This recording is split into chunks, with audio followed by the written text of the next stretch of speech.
Hey there, Star Seekers. The one time I go to set this up a little differently, it went live right away. So sorry about the little black screen at the beginning. But anyway, hi there. May the 4th be with you always. It is Star Wars Day, International Star Wars Day. If you haven't noticed by now with the thumbnail and then the cover sheet and everything, it is Monday, May the 4th, where I'm at 8 p.m. Eastern. So, yes, this is going to be a very Star Wars intensive show. But the angle I want to take with it this year, because I did my first Star Wars show, live show last year. So check that one out if you dare. It's got more. I've got I pull out all of my paraphernalia from the 70s, the 80s, and I do a little show and tell at the beginning. And I go into depth on, what do you call it? I go into depth with, a lot of the scenes from the movies and even I think comparing to some of the real life sky stuff going on. So that show's kind of fun if you want to look at last year. I'll put that in the description area below when I'm done. But this year I thought, okay, I don't need to repeat that because I've already shown like all my Star Wars Monopoly, my original cassette, my Betamax tape cassette of A New Hope in that show. Also some bubblegum cards and everything else from back in the day. So I thought this year, let's just, keep going with the theme of my show on the weekend with crystals and movies and on the silver screen. And so let me mark this show. So it's called, May the 4th be with you. For anybody, even if you only remotely know a little bit about Star Wars, you've probably heard the tagline, May the Force be with you. So there's a little wordplay, May the 4th be with you. And I put the little subtitle, Hearts of Kyber, question mark. So there is this Kyber crystal, they call it in the Star Wars universe. And that is what we'll be talking a lot about at the beginning of the show. I am going to keep it fun, though, in spirit of celebration of this thing. We're going to have some fun with it. At least I am, and I hope you find it fun, too. But I'm going to go over a few things like per usual. I've got my little PowerPoint that I decide to print it out instead of, putting it up in the background. But we'll touch on a few things, very few things, because, again, this is going to be very Kyber crystal focused. And then we're going to look at some actual crystal samples that I'm going to say are like what I think could be a, real universe equivalent to what they show in the movie of the Kyber crystals. And then also at the end, we're going to have some fun. So I have this whole, let me show you, I have this whole trivia box of Star Wars trivia. And there's like 3 of these decks. So instead of doing traditional Oracle cards at the very end, I'm going to pull from trivia decks. And there will be messages in there, not just, answers to what's in the movies. So let me step back 1,000 steps here and just start off by saying I had to give the nod to Princess Leia now with the hair. Now, I decided to just put this up like an hour ago as I was unbagging groceries, so it's kind of awry, and you wouldn't want to see like the magic holding it up. It's just very, precarious. But I had to do it now. In last year's show, you'll see I have a headband and it has like, like fake hair, but the buns, the infamous, famous Princess Leia hairstyle. But that I have on my head, and actually that was probably made for like a 12-year-old or under. So the proportion of the buns are very small for my face. But again, it was just the nod to this whole thing. So what I decided to do was, just let me work with my real hair. I'll just put it up real quick. So that was just my little, fun for me to get motivated for the show too. Now, I do want to say that what's interesting about this famous, people joke and call them Cinnabuns, and Danish and whatever else, like the pastries just stuck on. But actually, when you look further, which I did, I think last year, but I don't think I brought it up, and I've wanted to, so I'm going to bring it up on the show. It's actually derived from a Native American, a Hopi hairstyle called the squash blossom. And there's another name for it too. And so what's interesting is, and let me just read, I pulled it up just to read a little thing about it. Just from what comes off internet now, again, true, not true, use your discernment. But I don't know if you can see the little, I'll just show you the picture of the woman there. And so it says the squash blossom hairstyle or butterfly whirls, which makes sense. I'll tell you why in a minute. Is a traditional Hopi Native American style worn by young women who have completed their puberty ceremony, symbolizing maturity, fertility, and eligibility for marriage. It consists of 2 large figure 8 or circular puffy coils on each side of the head, famously inspiring Princess Leia's hair in Star Wars. But what I want to say further is, well, okay, it goes into a little more detail. I invite you to go look on your own. But what's interesting about it, and I just kind of got the inside joke, if it is one, last year when I was doing the Star Wars show, that if you think about it, the Star Wars that launched in 1977, the original one, its subtitle is A New Hope. And if you think about it, we're talking Hopi and hope. I think they absolutely were playing around with that imagery and idea and nameplay, with the title. Now, also, they show this hairstyle on women, like I think in Mexican revolutionary times in the 1800s, I believe. So it's, very interesting how this hairstyle was used. Now, when I first saw the movie New Hope in 1977, I did think it was taken more from like a Germanic hairstyle or over in Europe, but it just shows there's kind of some crossovers in the hairstyles. So that's a whole nother discussion I won't get into. But anyway, I just thought I would do this. So this is my Princess Leia look for now. We'll see how long it holds up. It may start to fall down, or if it gets annoying, I'm going to take it off. But anyway, here's my also nod to Star Wars Day. We've got the shirt. All right. So anyway, getting back into it. So if you are brand spanking new and have not watched any of the Star Wars movies and things, this show is a massive spoiler alert. So if that's fine for you and you just kind of want a summary of things, then yeah, hang on and keep listening. Otherwise, you may want to go watch some of them and then watch this show in the future because I don't want to ruin things for you. All right. Well, all of that being said, before we get into like the Kyber crystal part, and actually, you know what? This is already starting to annoy me, so I'm going to take it down. I have to, but I think I got my point across already. Something is saying, no, I need to be free, for better or for worse here. So let's see what happens. I need to be wild. But anyway, so before we get into the Kyber crystals, I do want to say that if you don't ever intend to watch these Star Wars movies, I do want to give you one of the most powerful lines, at least I think, in all of the Star Wars movies. So we have the trilogy, the original core trilogy that came out, kicking off in 1977, was called A New Hope. Then came The Empire Strikes Back, then Return of the Jedi. Then there was a quite a break in the movies, and then the movie house brought in a prequel. And I'm not too much of a fan of those. I'll tell you the order that I recommend that you watch these if you haven't already. But they brought the prequels, so they brought the backstory in, and those were The Phantom Menace, Attack of the Clones, and Revenge of the Sith.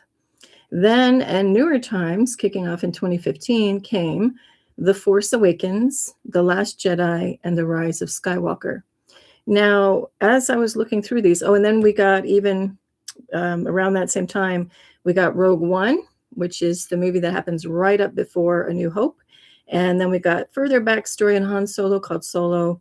And then we have a whole nother spinoff of, The Mandalorian, which is where one of the characters, Boba Fett, this harkens to his people anyway.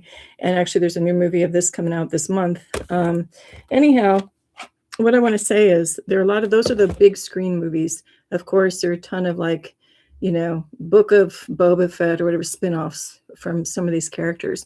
But I'm just going to focus on the main big screen movies right now.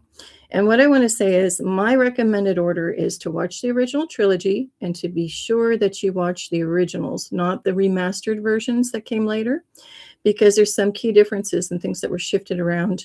Storyline kind of altered some of the meanings, and I find the ones in the original core movies better. So I recommend watching the original trilogy, so A New Hope, The Empire Strikes Back, and Return of the Jedi. Then I recommend watching The Force Awakens, The Last Jedi, and The Rise of Skywalker. Then I recommend Rogue One. Then hop back to the prequel, Phantom Menace, Attack of the Clones, Revenge of the Sith if you have time. And then watch Solo if you have time. I'm kind of like 50-50 on that one. If it was, that great. It was okay. There were some interesting moments, but let's just say it wasn't my most favorite movie of all of these. And then let's see. And then and then if you can get into The Mandalorian, those are good too.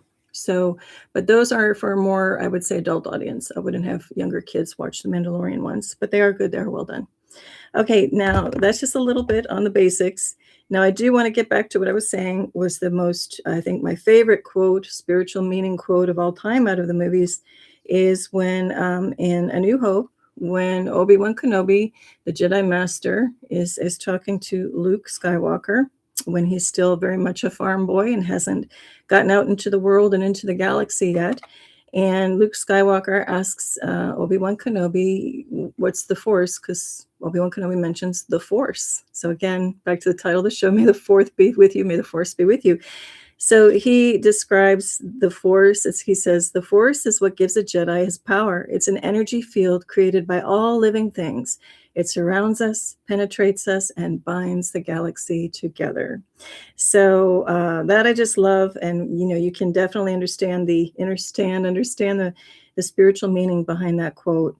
So anyhow, we're going to look at this from a few different angles. So first, I guess there's a few different ways I can go. Let's get into talking about the Kyber crystal. So we'll go to my little slide sheet. So the Kyber crystal, at least we get a clue of what it can do throughout some of these Star Wars movies and side movies. There's even an animation, I forgot to mention, Star Wars Rebels. That's an animated series, which actually is very good. I really actually got into that. They bring in a lot of different characters, and they talk about the Kyber crystals. And I'm just going to show you these. These are four images, from that animated series. So this is a character. His name is Ezra. And here he's holding a Kyber crystal. He's looking at it. And eventually he makes a lightsaber out of it. So what happens is when you're a student or like a Padawan learner to a Jedi Master, you're paired up. When you reach a certain level of mastery, you have to, part of your completion of becoming a Jedi is to make your own lightsaber. So this is a really short version of it. But anyway, so you have to find a Kyber crystal. So the ones that go to find, when you're going to find your Kyber crystal, you go to a cave, and in the Star Wars universe, there's a lot of planets and places where these things are. So a popular one for the younger Jedi, who are becoming Jedi to go get their Kyber crystal is on a place or a planet called Ilum. And what's interesting is when you go into this crystal cave to get your Kyber crystal, apparently they have like no color really. And it's kind of one of those things where you're seeking and choosing it, and it also has to seek you. And then once you get your Kyber crystal, it puts off a resonance or a frequency, and that's what color you get. So there's blue, green, purple, pink. There's all different colors of these Kyber crystals, once they put them in the lightsaber. And I have some props. So we have some lightsabers here. This one is just like for a kid's costume, and it telescopes out. And then this one, God love my neighbors at one time knew I liked Star Wars, and they gave me some barbecue tongs. It makes noise and everything. I don't know if the battery still works. Anyway, just a lot of fun. No, I don't think the battery works anymore. So anyway, but you've got what's associated with the good side of the Force is usually the bluer colors, and the red goes into what's supposed to be the dark side of the Force. So your Darth Vaders, your Kylo Ren characters, and all of that. And supposedly that's whole other story, that if the color on the lightsaber is turning red or more unnatural color to just the Kyber crystal, that means that the dark side is bending it to its will. And so that's going kind of against the will of the Kyber crystal, which is a sentient being, crystal in and of itself. So anyway, that's just a little story there. So what happens is in Rogue One, a Star Wars story that came out, I think, I don't remember the year. I think it was around 2017 or something. These images come from, I got to start this way, come from that movie. And so in that movie, again, spoiler alert, there's a woman named Lyra Urso, and that's her little daughter, Jyn Urso. Her husband, Galen Urso, is working with Kyber crystals to power the Death Star over here, which is capable of destroying a whole city or whole planets. That's, for the dark side. So he kind of gets roped into working for them. He doesn't really want to create, a destroying kind of weapon, but, that's a whole long backstory. He gets roped into doing that. Anyway, the mom, to this little girl. She has a Kyber crystal. And so there's this whole drama at the beginning of the movie. Actually, it's shot in Iceland on some black lava beaches. It's a beautiful intro to this movie. And if you don't want to see the whole thing, watch the beginning of Rogue One. But anyway, she has this necklace and she gives it to her daughter. Now, what's happening is in this Rogue One movie, we first get a real good look on what's going on with these Kyber crystals when we go to this moon city of, it's a moon named Jeddah and the city of Jeddah. This is like a old Jedi temple where there's a ton of Kyber crystals in here. And so the Empire is mining, is taking them all out. So in the Rogue One story, you know, they're looking like, why are they taking all of this? What are they doing? And only later did they learn that these Kyber crystals are taken out to fuel this weapon. And this is in the Star Wars Rebels animated series, a huge Kyber crystal. And they're pondering like, gosh, you know, what do you need that for? And then, you know, again, it's to power this Death Star. And while I'm on this slide, I'll just finish this off with showing other movies, just to bring up. I kind of touched on it in my last show, my last live show on the weekend about crystals on the silver screen. This is in Last Jedi. They're on a planet where it's kind of like huge salt crystals. They're red. And actually the Millennium Falcon flies through it. There's crystal foxes and other, you know, crystal cave kind of imagery. And then I'm just bringing this up because it's ice crystals in The Rise of Skywalker. It's a whole planet or world called Kajimi, and it's made of ice. And actually the Millennium Falcon even flies through a cave underground system in here, and they bust out and they go, how thick do you think that ice wall is? And Chewbacca's the co-pilot and goes, huh? And then they bust through an ice wall. And again, that was just a little hint drop on some maybe real life stuff going on our planet. But that's a whole nother aside.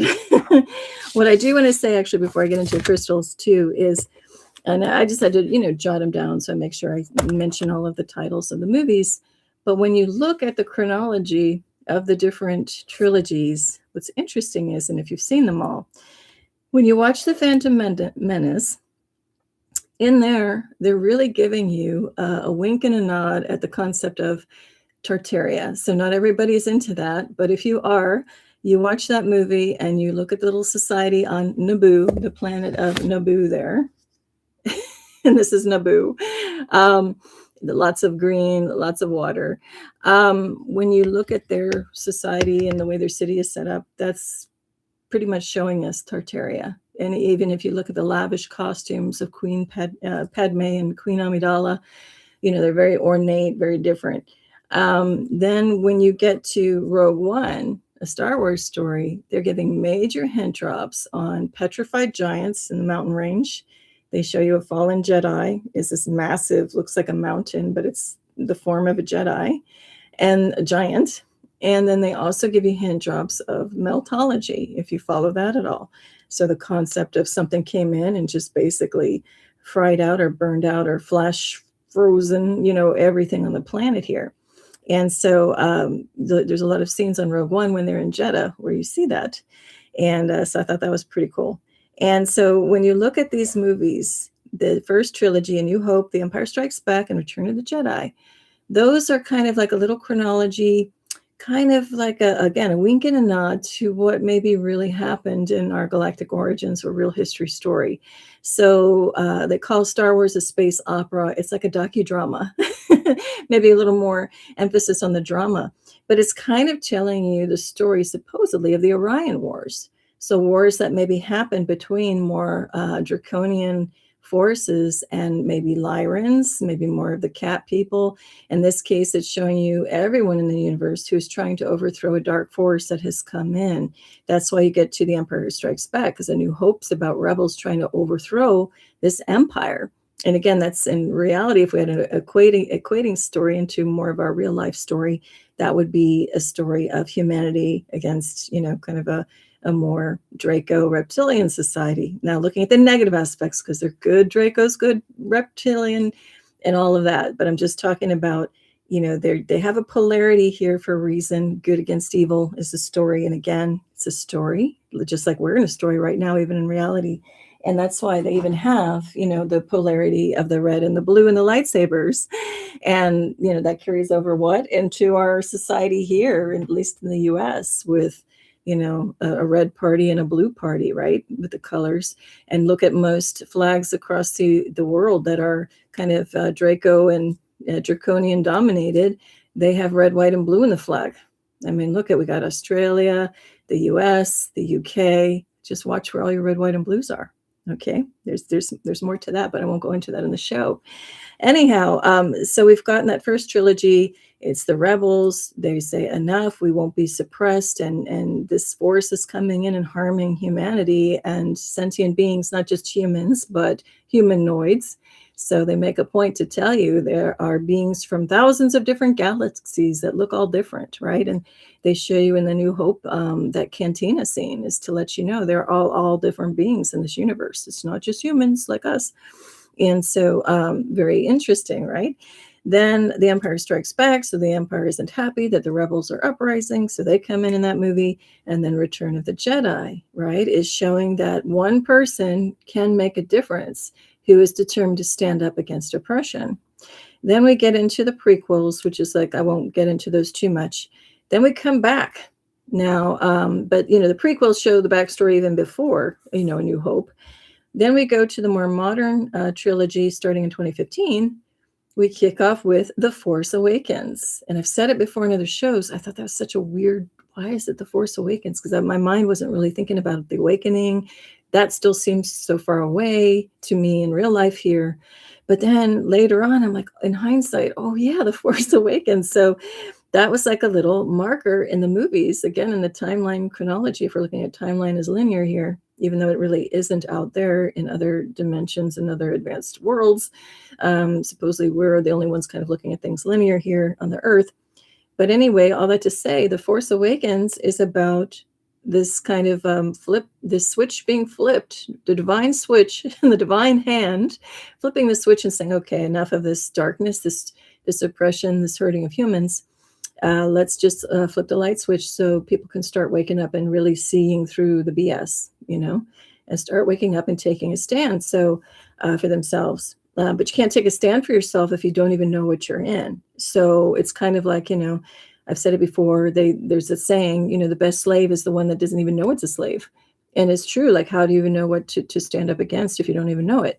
And so The Force Awakens is about, let's thin that veil, let's take that veil down so everybody can start to wake up to what's going on in the world and change it, make it a better place. And then The Last Jedi was done by a different director who anybody who loved the original spirit of The New Hope in 1977 just did not like The Last Jedi. And that director, for the most part, myself included, of the direction they were trying to take that movie, really disrupted the flow that was coming back with The Force Awakens. But in that movie, the little tagline, the preview is Luke Skywalker says, oh, it's time for the Jedi to end. And so he's very, disillusioned, with all of this stuff. And he got burned because he tried to bring up a young, like a Padawan lunar, and it went south. And that one went off the rails and destroyed everything. That becomes Kylo Ren later, we find out in, The Force Awakens. In The Last Jedi, we find out.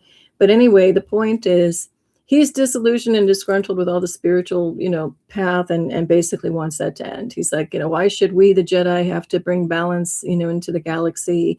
I'm done. Like I tried and then I got burned. And so The Last Jedi was just that sentiment, like, we don't need, the Jedi should just go away. Everyone should fend for themselves kind of thing.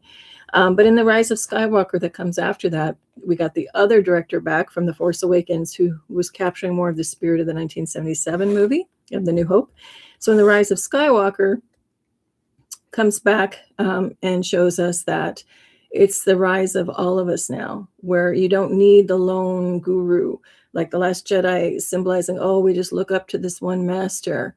The Rise of Skywalker is saying all of us are the master. We just need to remember and go within and tap into our powers that all of us have. And also in the symbolism with these movies, kind of timeline, looking at the chronology of it, The Rise of Skywalker is also the balance, not only of the force of good and evil, but also masculine and feminine. Because in the first, key trilogy, it's all about Luke Skywalker is the protagonist, the hero, the one that stands out, the Jedi being trained. But there's also his twin sister in there who, comes out a little bit later we get a little bit more of who turns out to be Princess Leia backstory. But then in The Rise of Skywalker, we have a divine feminine lead on that one because, yeah, we need, not we need, but, in the movies to show that balance, you're going to have the feminine and the masculine, both an equal power as far as strength and also wisdom, but also compassion.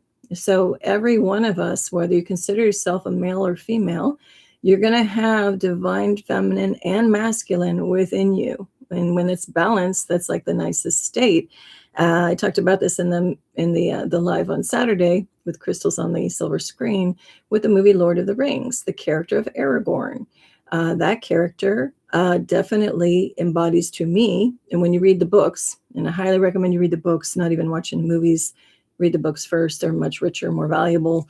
The movies spend way too much, inordinate amount of time, exaggerated amount of time focusing on battle and death. And that's not even really in the books. It's just a little bit in the third one of the Lord of the Rings.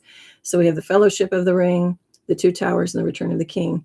So the character of Aragorn, who is also known as Strider, again, spoiler alert with any movie I talk about, that the person that that actor that cast for it, I think did a great job embodying masculinity, but also the compassion side, the feminine side. So again, we both have all of it. Anyhow, all that to say, the chronology, when it takes us through Return of the Jedi, Force Awakens, and all that, that's more about, yes, we're waking up as a collective consciousness. We don't necessarily need just all eyes turn to one guru. Now, if there's a strong mentor in your life, I'm not saying that's not okay or not good. I'm just saying that instead of all focus on somebody on the outside to help me out, the Rise of Skywalker talks about, okay, we've gone through that phase along with chronology, and now it's time for all of us. We're awakening, we're remembering to just pull in our own strength and source of power from within. No longer do I need to just look to one person, right? It's also like if people think, oh, I just have to look at Jesus or just Buddha or just this or this. No, it's okay that we've had divine or ascended masters that have actually walked this planet and still do. But it doesn't mean to only go by one person's word. It's you, it's your own story, your own divine within that should carry and win the day. And then if you get other wisdoms coming in from outside, great. But don't forget you yourself are divine and have that within you. And also, I think in Rise of Skywalker, there's another powerful line in there again, spoiler alert, in the trailer.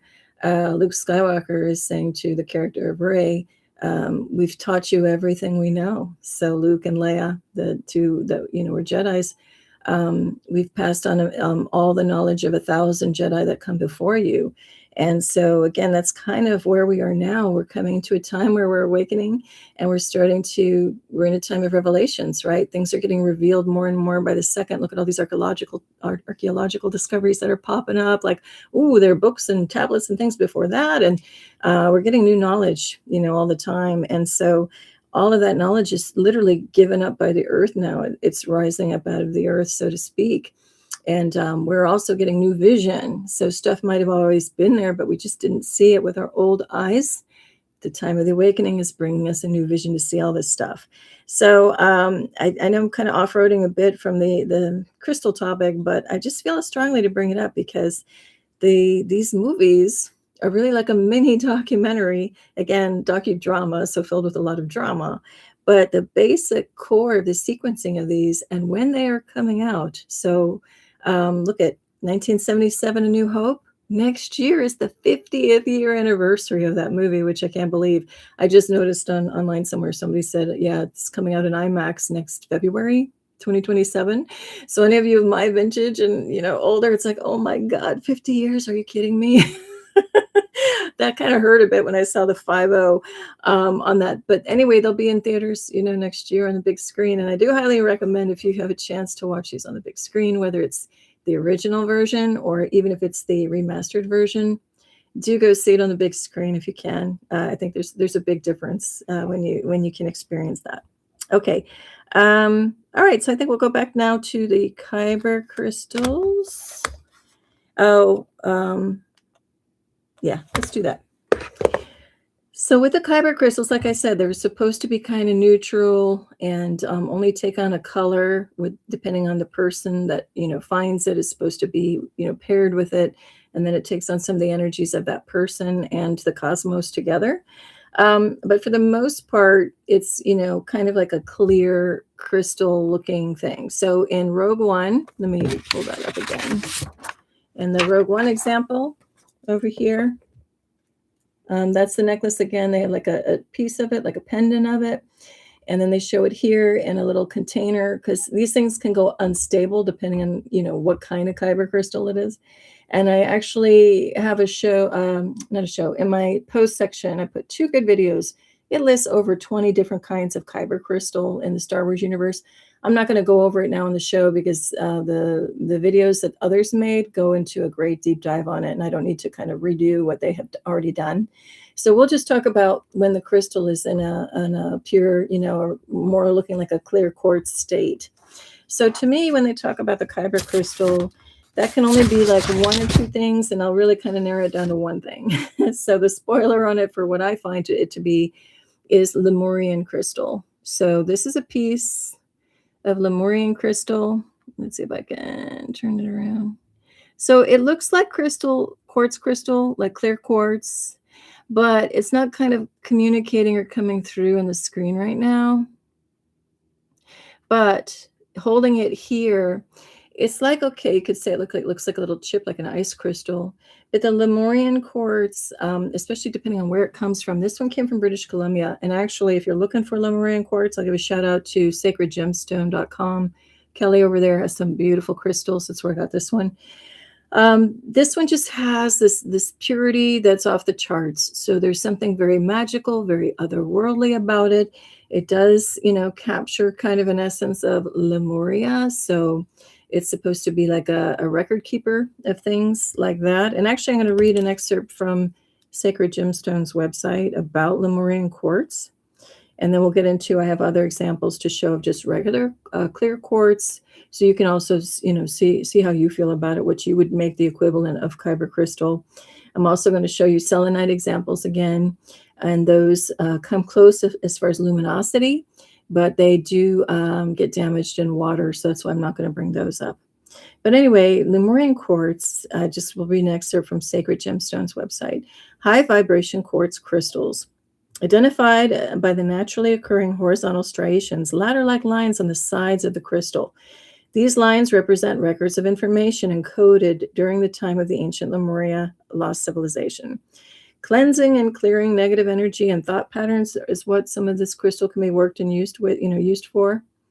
Accessing ancient knowledge, catalyzing energetic upgrades and expansion of consciousness, remembering past Lemuria in Atlantis and starseed origins, healing and understanding the past. It can be a tool for spiritual and self-healing, meditation, and energy work. It focuses intention and brings clarity to inner visions, and it's a crystal energy tool for accessing higher consciousness and the astral realms. So that is all stuff that, Lemurian crystal can do. And I'm trying to see, I don't think I can hold this up where you can see the striations well enough on this example I had. So I'm going to show you just regular like clear quartz example of those striations if I can find them. They're here somewhere. Yeah, here they go. I'm not sure if this will turn out. Let's see if I can get. Yeah, there you go. With the glare, you see those horizontal lines. I can't reach, but like on this face here, you'll see some horizontal striations. If I can get it right. Here we go. Let me see. I think you can see them there horizontally. Yeah, you see some horizontal lines. That's what they're calling like their record keepers. So each line, it's like captures memory or record.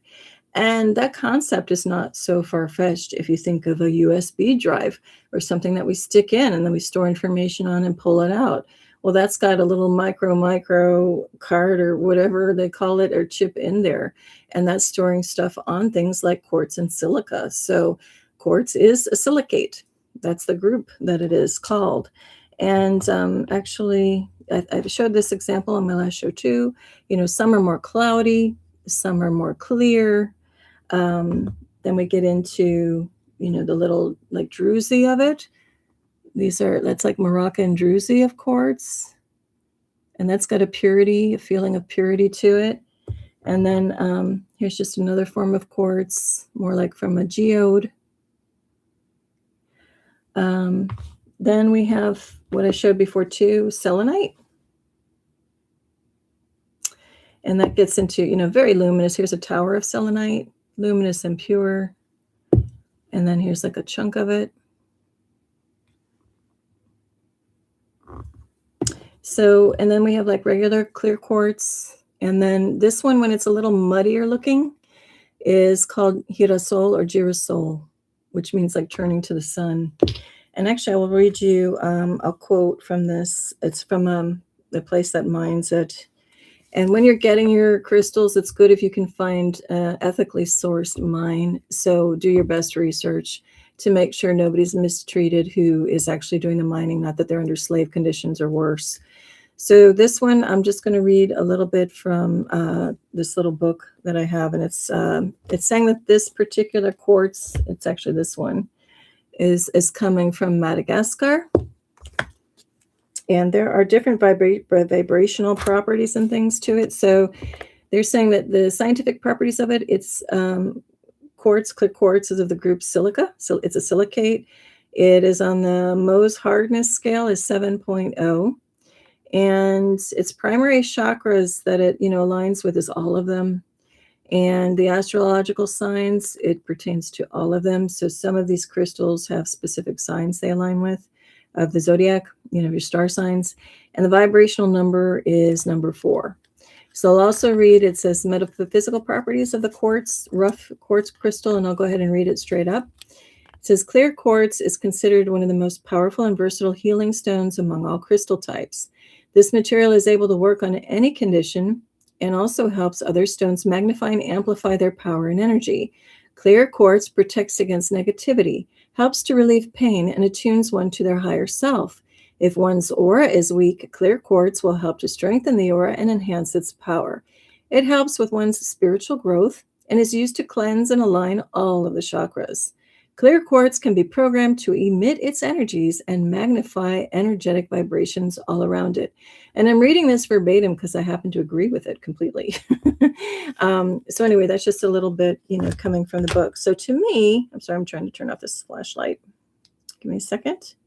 So to me, the equivalent in the Star Wars universe to the Kyber crystal is just the clear quartz, or even better, the Lemurian quartz. Because to me, the Lemurian quartz takes it up a whole nother level, as far as energetic and feeling that purity and capturing like true magical divine power is what that is to me. But if you can't get your hands on that, clear quartz is also good. They're both amplifiers and just, magnify and amplify. Again, they strengthen the aura. And they can amplify power in a good way. Good, strong power can be strength, but also gentle power, right? Okay, now let me get to this too. I do have some cards on the crystals. So as far as like the movies and talking about Star Wars in terms of the Kyber crystal, I think there's just one more quote from Rogue One, a Star Wars story, where one of the temple guardians says to the young girl who I showed who got a necklace from her mom. She's older. The little girl grows up, goes on an adventure, not in the best of ways, but she's wearing this necklace and she goes to this temple. There's a temple guardian and he's blind, but she's walking by and he can sense her crystal. And she's pretty fascinated that this temple keeper can even, sense that. And so as she's walking away, she needs to leave in haste. She's on a mission. She can't stay around and chit chat, essentially. But he yells up after her, the strongest stars have hearts of Kyber. So you'll see that quote if you're looking around in the Star Wars universe stuff. So, the strongest stars have hearts of Kyber, of that pure crystal. And that goes back to his commenting on that. So I'm trying to put a dark background. His commenting on that just kind of reminds us too that I think he's referring deeper, to the God spark within us. Because to me, if you were gonna, put a crystal equivalent on our God spark, it would be this perfect Lemurian crystal coming from a most magical place. So again, to me, this is coming from British Columbia, up in Canada. And to me, finding one of these coming from like New Zealand, to me, that would be, just to me personally, that would be like the mecca of getting the most pure stone, because there the waters are just magical, crystalline. Even coming out of I was there 2 years ago, even coming out of a hotel tap, there was just something very different and magical. Like the water felt alive. My body felt the best it has ever felt. And I think I've said it on another story. I even another show. I think I even lost 10 pounds when I was just visiting New Zealand for 2 weeks, and that never happens to me. And I know that was because the purity of the water. There was just something so vibrational about the food and the water wherever we were, especially the water. It almost just like danced out of the faucet is all I can say. And I've never experienced that anywhere else. I've been in the world, haven't been everywhere, but I've been all through Europe and other places all through the United States. And that's the only place where I've seen that happen. Just saying, for what that's worth. Okay, so what I'm going to do now is go through some of the crystal cards, again, that pertain to clear quartz, selenite, or the Lemurian quartz. A couple of them might be repeats from my show on Saturday. So if you want to hear about that, stick around. And then after I show those, I am going to go through the fun trivia cards from Star Wars, using them, though, as oracle cards. So that should be interesting. And again, if you're just joining or hadn't seen it before, those cards are coming from this Trivia Box Star Wars game. So let's just see what happens. And we'll test your knowledge if you are a Star Wars fan. And if you're not, it probably won't make sense, but I'll read it in a way that maybe gives a little spiritual message of the day, spiritual wisdoms. All right, so this one I'm just going to hold up. This card, there's only one talking about selenite. Is coming from the Earth Alchemy Oracle. And this one just says, selenite and willow tree, goddess spiral, rites of passage, dreams and support. And so that's a very dreamy card talking about the selenite. We've got the water imagery, and especially with the willow tree is called a water lover. It just sucks water up like nobody's business, just thrives on it. And so that's the goddess spiral. Of course, a lot of films and things talk about the moon goddess, right, and goddess energy. Now, to me, I don't really resonate with that. I'm a sun person more than a moon person, but again, it's like, are you a cat person? Are you a dog person? You love all of them. If I had to choose one, I would say I'd lean a little more toward the sun, but I can appreciate the moon energy when it's good and pure. Okay, then we have more on selenite, and then I think we'll get into the quartz. So this is this comes from, I don't have the cover, but it's the crystal grid deck. Anyway, this is number 19 or 10 or 1, and it says angels, selenite and angelite. And so again, just focusing on the serene and heavenly realms kind of feel of selenite. And again, that's kind of like a divine vibe of what Kyber crystal would be, since it's even referred to, being the like hearts of stars. And then we'll hop over to this one. This is candle quartz, another kind of quartz. I don't have an example here on the table. Number 28 or 10 again, or 1. And this is light bringer. So this person's created, I'm trying to get that line out of there. There we go. Crystal grid with the candle quartz. And again, we've got that moon energy in this card with those crescents on the sides to each side. That's a pretty grid. Okay. All right. And then we'll look at, I do have the cover. Sorry, that comes from this deck, the Crystal Grid Oracle from Nicola McIntosh. And then let's just look at these. I'll hold them up pretty briefly. So again, just looking at clear quartz, get crystal clear.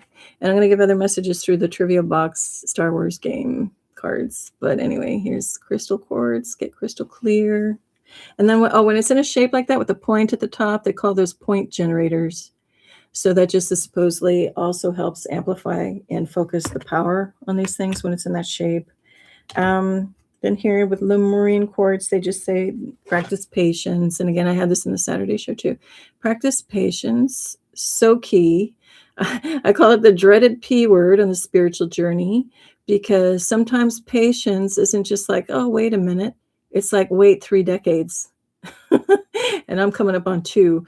So it's kind of like blessing and a curse energy when we talk about patience. Oh, hi, welcome to the chat. Hey there, thanks for being here.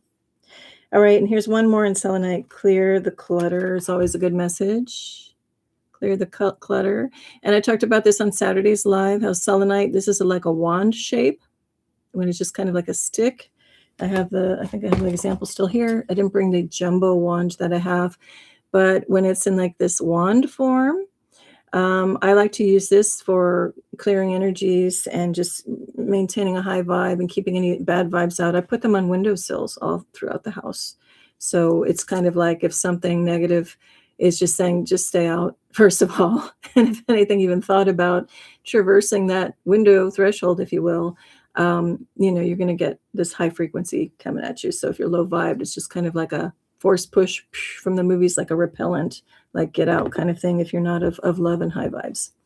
Okay, so that's it for like the crystal part. Now, I guess we can go more into the fun part of the show. Have to hold up. I've got props collected over the years. So I got the TIE Fighter, right? Let's get into now this trivia box. So I don't know if any of you have played this. I really haven't. So somebody else in the household has. But there are, I have three of these decks. So what we'll do for fun, if you're here for the words of wisdom or oracle card portion of the show, I'm going to just do a mini pull on 3 of those decks. So right now, I'm just going to say, when you hear me say these numbers, see if one clicks with you or resonates with you. And that's the one for you to keep track of, because I'm going to have 3 little piles here. So we'll go with group 1, 2, or 3. So when I say 1, 2, or 3, which number do you want to go for? So I'll start off with 1. I'm just going to, shuffle these little things, and I'll do the hop out method. So we'll see if we can get an oracle card reading off of this trivia game. And so this game, I think, has most of the Star Wars movies in it. And just to give you an idea, I'm not going to read this card. This isn't one that jumped out. But just to give you an idea, here's the front of the card for these trivia games. And then here's the back side. So it's asking questions. And then it has the answers highlighted. Okay? So I'm going to throw that card out. But let's just see what card hops out. So we'll see if we can get any regular reading off of this trivia card game, which you can do, actually. There's something I've done, and I got 2 cards. There's something I've done in other shows. It's called bibliomancy. So biblio meaning book, and then the mancy part is divining, like with oracle cards. So it's all high vibed. Doesn't have to be anything negative. And that's where you can think about something and then pick any random book that is just lying around. It can be anything. It can be a dictionary. It can be one time I did a bibliomancy reading from a survival book. It just shows you like all different things about surviving out in the outdoors. It could be anything. It could be a magazine. But what you do is just think of something and then just flip to whatever page. I like to close my eyes. And then you're supposed to, not supposed to, but one good way to do it is you open the book with your left hand, and then you use your, pointer finger on your right hand if you're right hand dominant. If not, reverse it. And then you just kind of envision on the page where you should plop your finger. And then more times than not, whatever you were just asking or meditating on, you point to it and you'll get a little fragment or one word. You get a fragment of a sentence, and it absolutely gives you an affirmation on what you were just thinking or some kind of answer or insights. It's a fun thing to do. I actually want to do it more in shows. I just haven't. Okay, so let's see how this works out for us. Now, again, you kind of you got to have watched the movies to probably get this, but I will first read what the questions are, and then I will try to make this a more general spiritual message out of these cards, if it will work. Again, I've never really worked with these this way. So, okay, I won't even know the answers to these. Some are more advanced and some are more simple, but I'll just put them out there because this is a Star Wars show after all.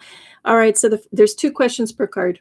And so I'm going to read the 4 questions because these 2 cards, these 2 cards popped out.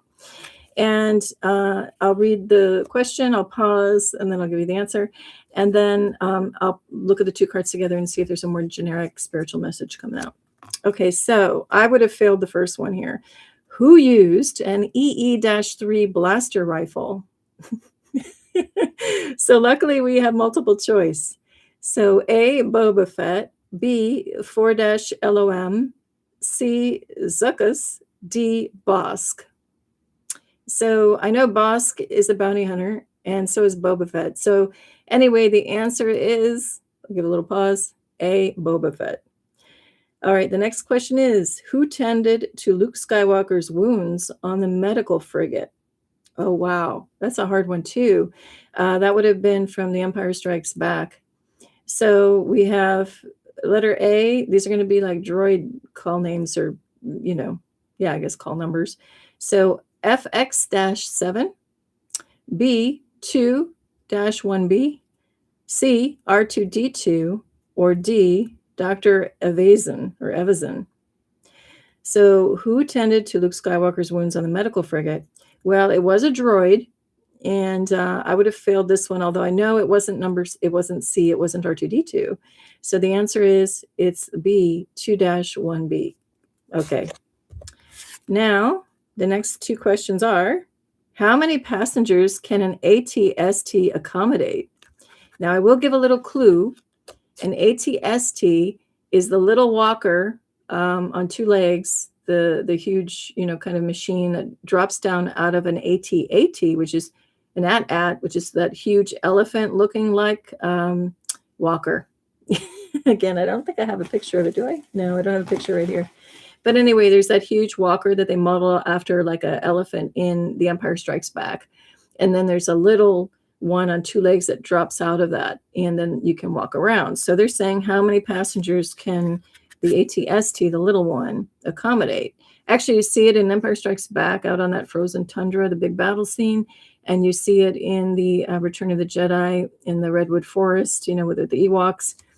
So how many passengers can it accommodate? A, 2, B, 6, C, 3, or D, 4. So it is a smaller model. I'll give you a second. I might have gotten this right, maybe. It's the answer is 2. So 2 people drive that thing. Okay. Then we have one more question. Which type is for group 1? Which type of ship did the rebels use as evacuation transports from Echo Base on Hoth? Hoth is the icy planet. So we have A, Gallifrey YKL-37R Nova Couriers. B, Gallifrey, I read it wrong, I think. Gallifrey HTT-26 transports. C, Gallifrey Yards GR-45 transports. Or D, Gallifrey Yards GR-75 transports. Okay, these are some very sophisticated questions. I wouldn't get this right either, and I'm a fan. I'll read it one more time. So which type of ship did the rebels use as evacuation transports from Echo Base on Hoth? And so basically they're all called Gallifrey. And so we're talking YKL-37R Nova, HTT-26 transports, GR-45 transports, or GR-75 transports. I would have failed this one on this quiz. So the answer was D, Gallifrey Yards GR-75 transports. Okay, these questions I never knew even existed in this trivia game. I hope piles 2 and 3 are easier. Okay, so let me see if I can get a little spiritual message for you guys for group 1 out of this. So the overall thing we're looking at is it's very droid or, machinery intensive. So the first card had to do, with the blaster rifle, had to do with wounds, had to do so with tech and healing. Okay. And actually, in that case, there was also healing with water because Luke was in this like liquid tank. But he had a droid tending to him. And then in the other question, we have a tech, saving people as a part of their regular, working duty as a bounty hunter. Then we have a question on how many passengers can ride in a certain vehicle. And then which ship did the rebels use as evacuation? So what I'm getting with all of this, without getting into too much detail, is this, that we are much like the Star Wars universe. They were doing hint drops on technology that's coming out. technology that already exists somewhere in the universe that will be coming into our day to day. With each decade that passes here on this planet, we're looking at more and more technology, more and more artificial things like the artificial intelligence is starting to come into our awareness, right? Like look at even on YouTube, all the ads and different shows. You can't tell like who's human anymore. You still can, but we're just very close to where you really might not be able to tell who's human or not, other than going by inside, going by feeling. Can I just feel something's off, with that? Is that a real human or is it not? But eventually, we're coming to a crossroads. This is bringing up the idea of where do you sit and where do you stand with the use of technology, and how much is that going to be a part of your life versus how much is going to be more hands-on and human? Or are we going to be able to take the best of all worlds and incorporate it into our day to day? So in this case, like Lucas being attended to by a droid, to me, I choose still human. I would like human hands dealing and working with me, because for me, I work as a healer, energy healer. And to me, there is a divine force, a living sentient being force that comes through you. It's like the healing and the laying of the hands, and moves through the electromagnetic heart space, moves through the body and through the extension of the hands. And there's a heat, there's a thermodynamics, there's heat involved. And to me, you just can't replicate that when you're looking into the tech artificial world. Now, does that mean throw out all like, oh, I don't want to use any tech. I wouldn't want any droid, nothing touching or doing anything in a procedure? Well, maybe it could be part of it. But when it becomes the nurturing, healing part, to me, that real power comes from the human, the heart space, and the connection with the divine moving through it. Sure, I guess there's certain things you can spray and maybe try to help a little bit. But the true power to me is the power of love. And that's what flows through us when we are trying to help heal each other. So anything like droid or tech wise, I would say, okay, we don't have to throw it all away, but just let it be an ancillary little bit of part of the back and not be the primary, thing doing anything. Because there is an exchange when we come into each other's human or being, sentient being energy field. There's a give and take there. And so much of it is in the unseen. Anyway, so what I'm saying is just kind of, I guess, maybe think about it. How much in your day-to-day world are you willing to give up maybe and let it just be all tech? Or do you want to see people? Like for me, I refuse to do any of these self checkouts. First of all, I'm not getting paid as an employee. That if I'm going to ring up my own stuff, you sure as hell better than pay me as an employee. Or what are we doing? I didn't just come here to work for you and get my own stuff kind of thing. The way the world works in the past is you have people in service industry servicing others, helping others. And yeah, I want that to be a human being in addition. So in addition to not, doing work for free here, bagging my own stuff and checking it out, why under the guise of, oh, it's express and quicker? No, just hire the right amount of people and let them have their lives and jobs and everything that surrounds that. If they want that is their way of income. And if they don't, fine too. But, I want to see, not only just see a person, there's energy fields involved, like I'm talking about. And that's what I want. I don't want to just walk in a place and it's all automated. And what the hell is that about?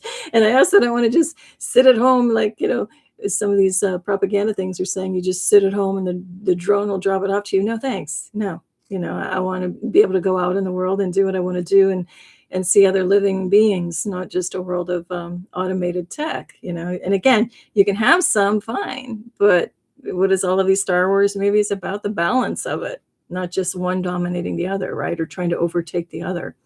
All right. So anyway, that's just, okay, when I'm getting off the one card is just see where you stand with it. So what that means is if you want a world going forward where we're going to have humanity and human beings and you go out in the world and you see each other on the street, then that might be a thing where in actual practice, you might not want to participate in these self-checkout things.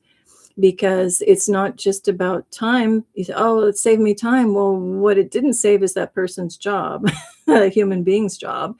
So if we all would take a stand and say, okay, yeah, all right, there's these checkout things, but you got to keep the human jobs, then that's one thing. But if it's like, oh, well, I just want to keep doing the self-checkout, well, then don't be surprised if you turn around and look and there's just no people anymore. Okay. Then the other card is, let's see, how many people does Well, and the second card is how many passengers are in this ATST, and that shows you, okay, that's a blend of tech, but also people. It's not a self-driving ATST. There's still humans involved. And so that might be an example like of a balance. And that brings up the other question: where do you stand going forward? Do you want to do, oh, I love this self-driving car and let me do it? Or you're like, no, there needs to be a human there who can make, the decisions on what happens if there's a tricky situation. That whole theme comes up in the movie I, Robot. Spoiler alert again, if I ever mention a movie, put me on mute if you don't want to hear. That was the very opening, the premise of why Will Smith's character, I forget his name, otherwise just use the character name, was so against the tech, because the tech had to choose in an accident of two cars sinking in a river or something, was in water. And the robot came in, did its statistical whatever calculations that it would do. It had only a split second to decide who it was going to save. One car had Will Smith, sinking and running out of air. The other car had a young girl, or boy, I think it was a young girl, who also was about to die. So the robot chose him. And so he was saved, but the other girl died, and he was pissed. He's like, he should have saved the younger girl. She had more of a life ahead of her, et cetera, et cetera. And I forget why the robot calculated that he was the better one to save, whatever. But the point is that he's like, well, if it was human, that decision would have been calculated differently, made differently. So anyway, we get into this whole discussion of, what's transhuman, what's not, what has a soul, what is sentient, all of that, right? And then we get into, again, do we have to throw it all away? Like, okay, I know I don't want any robotics, no tech, none of it. Or as long as it's used in I don't like the word responsibly, but used in an intelligent with a capital I, like tied into divine intelligence way, where it's something that is good and harmonious for humanity, human beings, and also for whatever that tech is doing. That whole movie I, Robot too gets into the whole ideas. Just because it's a robot doesn't mean it has no feelings. At the point that it advances and becomes more sentient, it's not to be treated as a slave either. And that was starting to happen. So it's an interesting movie. A lot of good concepts in that movie. Anyhow, as that pertains to the second card, so we have the coexistence, right, of human and the machinery and what it can do. And then what type of ship did that's interesting. So what type of ship, the other question was, did the rebels use as evacuation transports from the base on Hoth? So that's interesting too. What kind of vessel gets you out of here, so to speak? And so that just brings up spiritually the concept of ascension and the concept of our own bodies now. If you feel differences happening in your body that you didn't feel over the past few decades, that's going on right now. For a lot of us, we're feeling it. It's called ascension symptoms. When you start to feel a certain kind of way, and you maybe go to a hospital, even say something's troubling, and you go and you have a whole workup. And in a certain scenario, you go and you could be having a workup there, sitting in the ER, they're examining you over a course of many hours, and everything comes back and there's absolutely nothing wrong. But you're like, oh, but I feel like I had something really wrong. That could be attributed to ascension symptoms. Now, again, if you're feeling really wrong in a certain kind of way and you're like, I think I need to go get it checked out, by all means do it. But just don't be surprised if you go have a full workup and they say, well, we don't find anything. Don't look for something then. It just means you probably had ascension symptoms. And that means that that can look in the form of like I don't want to give specific examples right on the show, but it can look like any number of things. And there's a lot of channels that cover this, and I'll defer to them. Channels like I've referred to in the past plenty of times, Higher Vibrations, and other channels that talk about ascension symptoms. And other people in the chat will start to compare notes of, oh yeah, I had that, I had this, and compare notes from all over the world. And it's just a good thing to tune into if you find that you're noticing things changing about your body. It can be too things like what you're eating. Maybe you used to, and I'm not making any judgment on meat or no meat, but say you used to eat meat and now you just cannot. And it wasn't a conscious choice. Your body's just saying, no, I don't want it. Doesn't feel good with it. Or it could be like, oh, I used to always be able to eat junk food. Now I can't. Well, one, it's your body is probably ascending or getting into a higher frequency, a higher vibration. Also, negative things are being put into all of this processed foods now. I would say probably all of them at this point. So what you could handle before, one, your body is raising in frequency, so it's not a match. Two, there's probably bad stuff in there, so your body's definitely not going to resonate with that. So that's like a strikeout on all, in all the boxes. Like you check all the boxes. That's a no-no. So like I'll give an example. For me, used to be able to eat potato chips, no problem. Then it was like, oh no, that doesn't feel good in my body. And when I mean not feel good, it's either making you purge stuff out or you just feel like indigestion, just something feels off. It's just not processing well in the stomach, all of that. And you could go from, I used to eat it all the time, no problem. And then suddenly you're like, whoa, it just feels bad. Also like, oh, okay. So for me, it was like, nope, can't just do the basic potato chips anymore. The processed type in the US is what I'm talking about. Now, fine, I'll go to like the natural organic chips. And then I tried those, the potato chips, and those were fine for a while. But then all of a sudden, no, I hit another thing like, no, still what's ever in there is not good. And then now I'm like, okay, cross them off altogether. That's another thing I'm not going to have. Throw it out. That's okay. Then it got to a point where I was like, okay, I can have some lighter meats like chicken or turkey. Now, also another thing too is always bless your food. Bless and thank it if you're going to have the proteins. And what I do is I bless not only the actual animal giving the life, but also anybody who has handled it, anybody in the stores, anybody raising it, anybody that had anything to do with it, anybody cultivating the ground that it fed off of, all the way through. Just love, bless, and protect everyone and bring that frequency way up if you're going to partake in that kind of protein. And then there was a time where then I just couldn't even eat that. And I wasn't consciously trying to go vegan or fruitarian or whatever else. It's just, I was just listening to the body. And then I got to a point where I could only have like carrots and blueberries. That's kind of all I could have without feeling indigestion or anything bad in the body. And that was that way for a while. And then I went through a phase where it's like, wow, if I don't eat much at all, I'm great. Just have some liquids and whatever. So my point is a lot of weird stuff's going on the planet right now and affecting the body. And so why did I even go down that path with the card? Hold on. Hang on. I want to remember. Oh, so it was talking about what type of ship, and I was saying, or vessel are using for evacuation. So if they're talking about transports of getting off the planet, I'm talking about our vessel of our body, not getting off of planet Earth per se, but dealing with a lot of changes, energetic and cosmological ones that are happening. So our vessel or our body, our ship is our kind of quote unquote way out in a sense, because during this whole ascension period from moving from 3D energies here on the Earth, material world, moving to more heavenly realms, that's what ascension is. We're getting a choice now, supposedly, that if we want to ascend, the old way is when you quote unquote died or transition off the planet, you leave your body behind. Now, supposedly where we're headed in this universe here is as we ascend, and that means all the collective consciousness, everyone's choosing a better, more loving way and raising our frequencies up. We don't want to play down here in the dirt anymore and drama and horrible things happening. We choose, if you're going to make a choice, a nicer way to go forward in the world. That means that the frequencies are going up, and supposedly, big supposedly here, we're going to be able to choose whenever you want to make an exit from this world, if you will, if it's like a video game and this is a world or a matrix. If we choose to step off of it, supposedly we have a choice now to bring our vessel with us. So that just reminded me of this evacuation from Hoth out in the vessel. This vessel can supposedly bring the body with it. Now, there's also the concept of moving from this world, Earth, into other realms using stargates. And if you go with that concept, it's, the human body is supposedly already equipped in our DNA strands and in that spark, God's spark within it, to be able to move through stargates rather easily. Now, again, from my understanding, Stargate is the positive or higher vibrational form or name for portal. And if you use like, what do they say? Wormhole, that's like a negative use of a portal, just as an aside. So I know that was a lot, kind of went in different directions I didn't plan on, but that is for group number 1. So overall message, where do you stand on the human versus kind of like a machine, type thing, where you sit now and going forward?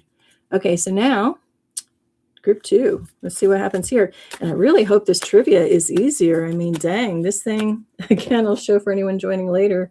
This is just from something called Trivia Box. I don't even remember if it was gifted to our household, or I don't know if I ordered it. I don't remember. But anyway, I would consider myself a Star Wars fan and know not intensively all of the canon of it, but a lot. And those totally trip me up. All right, so let's see. Hopefully these will get easier. And I'm going to do the hop out method.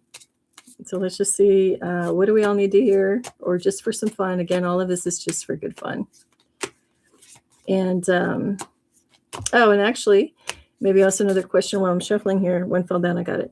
Is what's your favorite Star Wars movie out of all of them?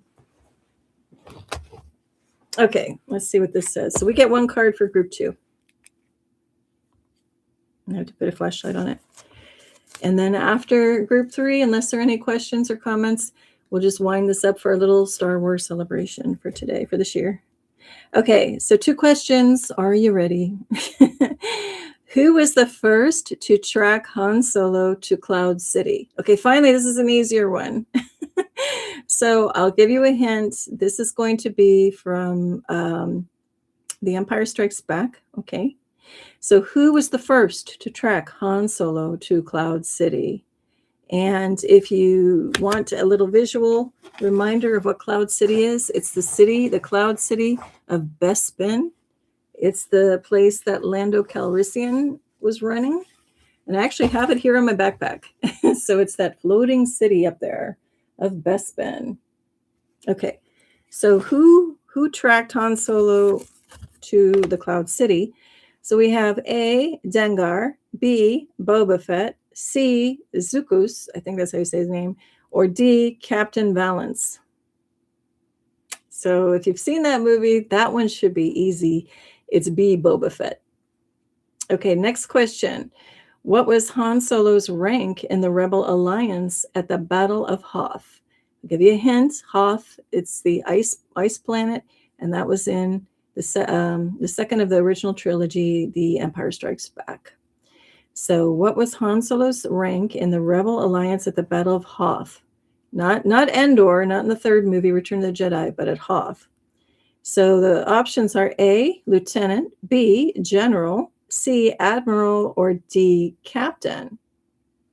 So I'll jump ahead. In the movie Return of the Jedi, on Endor, I believe he was General. But this is asking in the movie before that, on the ice planet of Hoth. So the answer is Han Solo's rank there was D, Captain. And I didn't know if I would have gotten that one. I might have said General. Okay. So now, any spiritual meaning behind this? The first to track Han Solo to Cloud City, and what was his rank? Okay, this one I'm just getting a message. Overwhelmingly for group 2, no fear. No fear here. No fear on this planet, no fear wherever we transition to, no fear any which way. When you know you are the God spark and all that is and that you are divine, there's no reason to fear. So the reason why I'm saying that first and foremost is the first question talks about somebody tracking somebody. And so to me, that pops up right away. We're living in a world where we've got a lot of surveillance, unwanted, unchosen, non-consensual surveillance going on everywhere. Whether you're at the intersection, I've talked about this before, whether you're at an intersection, at a light, waiting in your car, there's like cameras everywhere, cameras all over in like airports. I never consent to my likeness or my picture being taken anywhere. Even, my goodness, going into a grocery store in the United States, I'm sure wherever you live in whatever part of the world, there's surveillance everywhere, and stuff that we don't agree to, stuff in a car you buy, if it's after like 2014 or newer, probably. Even before that a little bit. There's like little hidden cameras in the consoles and stuff that they don't point out and let you know that are there. Even our cell phone or mobile phones, I covered the little circle where the supposed camera lens is, but I think the whole thing takes your picture by now. So the point is that, we don't consent to a lot of this stuff, and they're all ways of tracking people. If you carry a credit card and it has some kind of chip in it, probably that thing could be tracked from space or from a satellite, low Earth orbit, whatever, if somebody really wanted to do it. So the first message I get is no fear. And even if you think something might track you, just know that you are absolute and all powerful with that divine God spark within you. And just know that as long as you connect with that and just say, okay, divine team, divine realms, protect me. then you will be protected no matter what anybody wants to do or would try to do. Also know that if we think, "Ooh, I don't want to be on the radar, I don't want to stand out," well, too bad. If you're a divine being and a loving being, your spark shines bright. So like if you were some other kind of in spirit realm, 4D astral looking down on Earth, it's like those pictures, supposedly satellite pictures, looking down at cities at night, where you see like really bright lights over here and it's dimmer over here. Any other entities, higher up realms, 4D is a higher realm than 3D than us here, is going to see your little God spark. And actually it's on my shirt, right? Like that's a lightsaber, the big spark of light shining through it. That's what we look like. We shine out like the brightest star in the sky if something was looking down over all of us and just seeing our force, our essence, our light. And so you're not going to hide that, nor do you want to. So if you're not going to hide that, then you just shine it brighter, and know that by shining it brighter, you're going to shine away and force push anything negative away from you. And especially if we all link up with like minds, it's said that if all of us just in the same moment now would just either hum a high vibrational tune or sing, or just in our minds all together link up and just say, "We wish for the most beautiful, harmonious world right now." If all of us did it, boom, it would do it. Everything would shift. Our reality would shift into that. And so it's just something to think about. But no fear, shine bright. So that's one message. Now, the other question was, what was Han Solo's rank in the Rebel Alliance at Hoth? And I was bringing up that he was a different rank in the subsequent movie. So this is just about knowing that it's not about the number or the rank or a title anymore. But it is like, what are we aspiring to? But don't worry about if there's numbers or, like the joke is, oh, what do you want, a cookie if you did a really good job, or you want a gold star sticker put on your, paper? Yeah, those things are nice. But just knowing that, just wishing to, I don't want to say do better. I guess just grow, just having that on your mind, just the wish to grow and evolve is all the reward and all the, rank, if you're going to have a rank, needed. Again, going back to what I said earlier, it's not about having a title of a guru or a mentor or being this ascended master. We all are. If we're all evolving and seeking out our highest and best versions of ourselves, that's the reward. There need not be any rank or title or class. It's just we are being who we are. And there's really kind of no need for that anymore. Okay. Oh, well, that's a little odd message, but whatever. That is what it is. So now we'll go to group 3 and see what happens. And again, I hope they are easy questions, or at least maybe let's get a medium one. First deck was the hardest questions on these trivia things. Second one was easy. Now let's see what happens with group 3. And you can also pick all 3 groups if you want. You don't have to be tied to one or none. All right. So let's see what happens. Oh, I already got it. All right, group 3. This is I'm as curious maybe as you are on this. Let's see what happens. Again, I've not played this game. Okay, here we go. Back to Hoth. We're back to the icy planet of Hoth. Who was rogue leader in Battle of Hoth?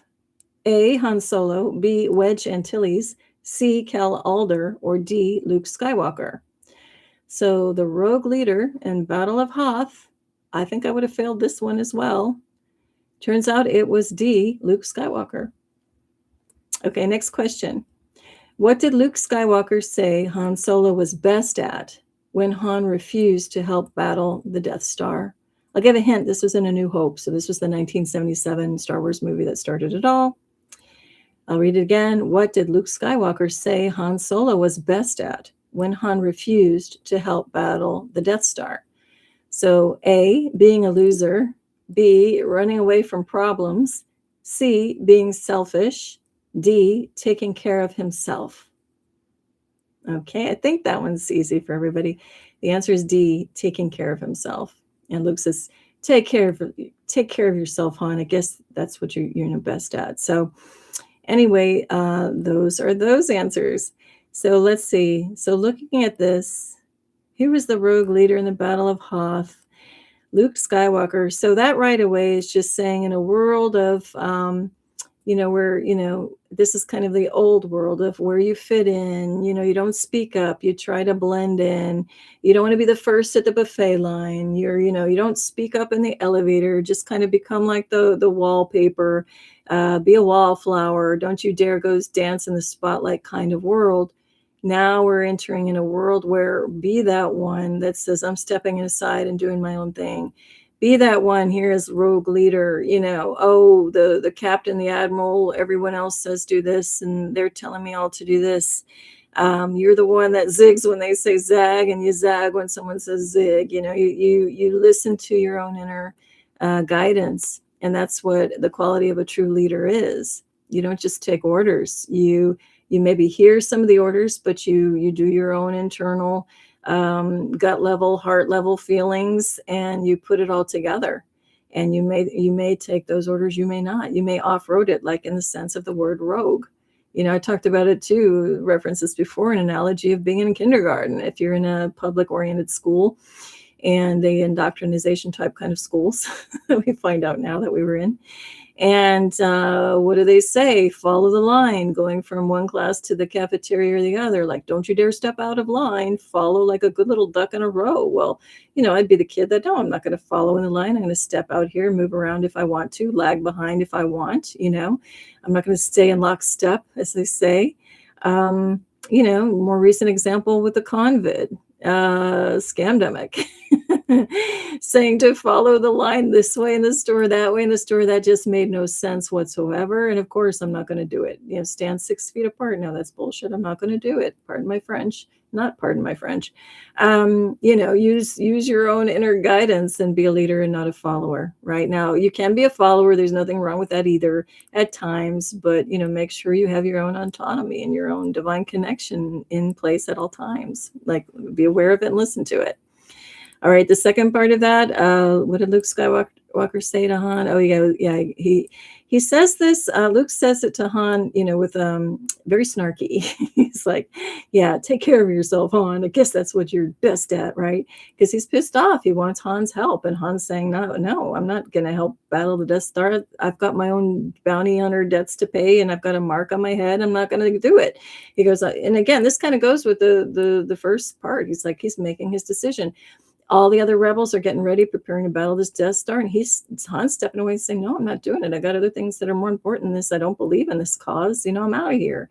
And he had that right to make that decision. So Luke was pissed off at it and little, I'll just say whiny about it a bit. And he was saying, yeah, take care of yourself. I guess that's what you're best at. Well, in a way, one of the choices on this was being selfish. And I always like to make the distinction when I talk about this in a spiritual context. There's being selfish, but there's also being self-centered, and there is a difference. They're not the same. So selfish is more like serving the self and not even caring about serving others.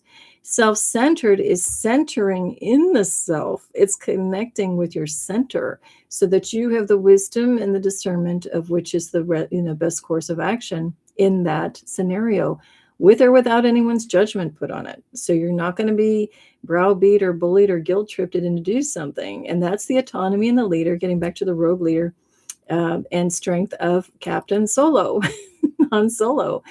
And, he's making a choice based on what is his mission, not what everyone else's mission is. And, this is further emphasized in that scene when Princess Leia comes up and says to Luke after Han takes off, he's not going to help. And she says, hey, what's wrong? And Luke says, I just thought he would, help us. And she says, what? He's got to live his own life. People can't choose it for him. And that was the real wisdom and magic of that scene. It's like, hell yeah. You don't want somebody else choosing your life path. How many of us have had relationships and others from the outside looking in go, oh my God, that's like going to be the worst, and maybe it's even parental figures saying, oh, don't go out with that person. That'll be the worst mistake of your life. But you're like, no, I love that person. There's some pull. There's something within me that's saying this is the way to go. Now, to the parents on the outside, maybe they see some like things that are going to come up and down the road, from their point of view. But at the same time, that person needs to live that experience, like they say, for better or for worse, whatever that may bring, because that's going to bring the life lessons, that's going to bring wisdoms that are going to be born out of the contrast of what the person thought they were in for, so to speak. Now, does it feel great if that path turns out to go asunder if you're in a relationship? No, or it could be very liberating and freeing. But so many emotions or things that are learned through all of it. So I guess here's just one more thing coming up. I don't know why, but if anybody right now is going down a trip down memory lane and is not so happy, with this ascension process of moving from the 3D to the 5D, a lot of old things are coming up. They're coming up for me, whether I want them to or not. Sometimes I'll wake up and go, why did I even think about that or dream about that? And it didn't feel good. We're kind of revisiting things and releasing some of those lower vibrational emotions. So we're not carrying baggage with us where we're going. It's kind of like one more chance to look at it with new eyes, where we are now, not where we were in the past in it, so that we can look at it and wave it and kiss it goodbye and let that fall away. And but part of that process of these things, old things, memories bubbling up right now, is we might carry some judgments on ourselves, self-judgments, like, why did I do that? Or had I done that, this would have happened. No, stop second guessing. Just know that wherever we are right now, here and now, is exactly the right and divine place where you're supposed to be. And usually I don't like to use the word supposed to, but in this case I am. And no second guessing.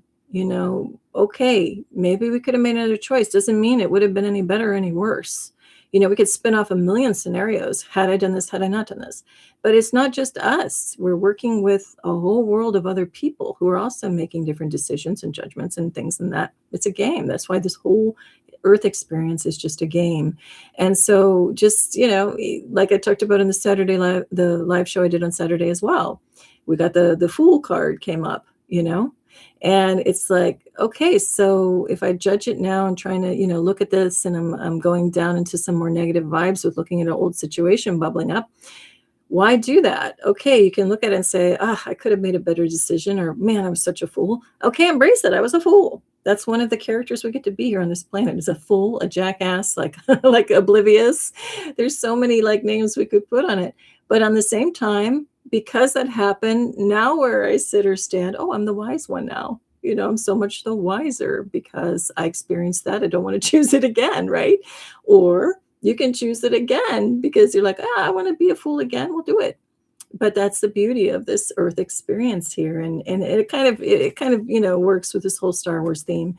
It's in some of the trailers and stuff. They talk again about there being thousands of beings, in this universe and in these galaxies.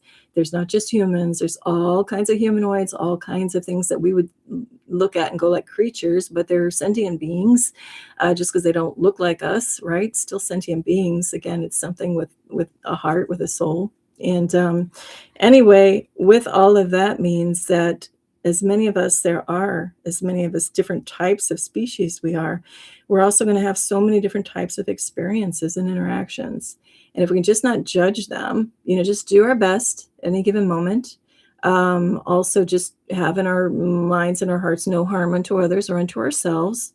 And as long as you're playing this big game like that, okay, just play it.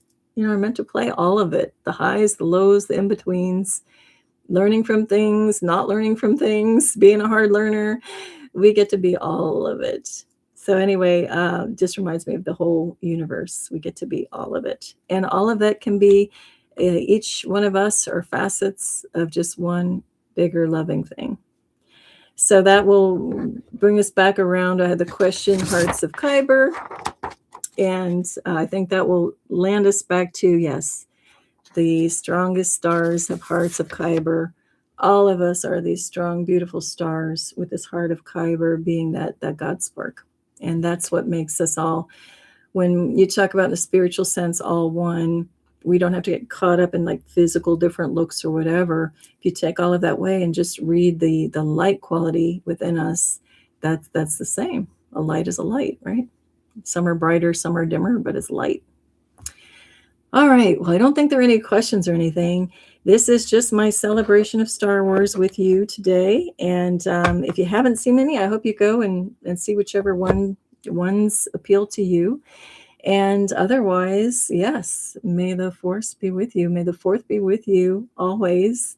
And until next time, I don't know what the topic will be. I do plan on coming back Saturday night again with a live if it's meant to be. like I say, always just kind of lightly meditate on it and see what wants to come through. I have something floating around that might want to come out, but we'll see. I think no matter what, it won't be tied with movies anymore. So for whatever reason, that little burst of, tying things connected with movies came in strong. And now we'll be journeying on into something else for the next week. So again, no matter what's going on in your world, I just wish you all the best and may it be good. And if you're having one of those off crap days, happens to all of us, just remember, you can just feel it, let it move through you and be like, okay, today was a crap day, so that means tomorrow won't be. Or if you have two that are okay, but it can't stay that way forever. And just wishing you all the best. Tremendous peace and love to you. Till next time. Bye.